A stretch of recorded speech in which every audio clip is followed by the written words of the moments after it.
I would like to mention that in addition, that there are evidence-based treatments that can be of help to address some of the psychological concerns that we have. The first, and this is in addition to the importance of the education, the importance of helping people cope and deal with the traumatic brain injuries and the post-traumatic stress.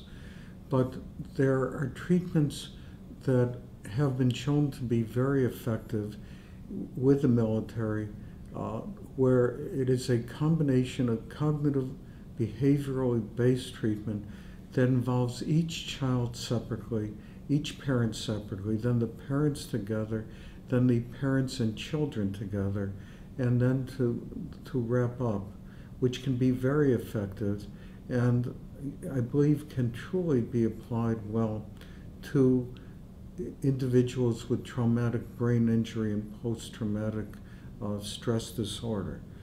In addition, though, it is very important not only to use these very important approaches, but also to be sensitive and to listen and to understand and to be able to interrupt any given session to focus even more on an area that is important to the serviceman or woman, the spouse or partner, and the children, and issues that are coming up in their day-to-day lives.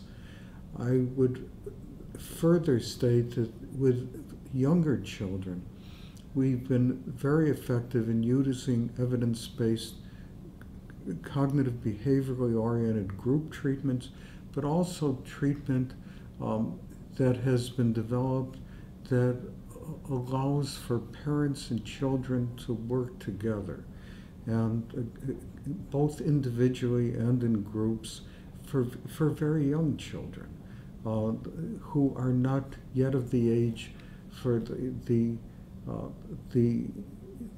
treatment I had previously described.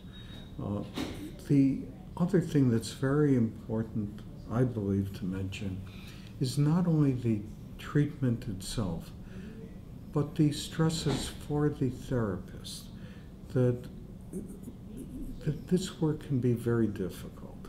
And one has to know the client, one has to be available, one has to respect issues of confidentiality.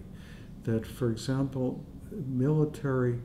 people who've been in the military have talked to us about how they want to have separate treatment at times, because even though they've been reassured that mental health issues will not penalize them, there are things they may not want to talk about.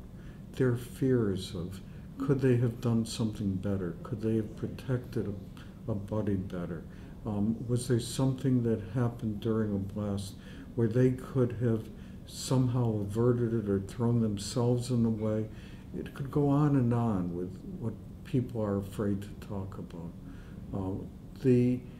But in addition, if we take a look at some of the therapists who are trying very hard to be available, they may be of similar ages and have children of similar ages. And this can stir up difficulties. We call it compassion fatigue or vicarious traumatization. And that it can be so hard when you're trying to help someone and you begin to reflect on what it would be like for you if you were having these same injuries, or if your children were having to cope.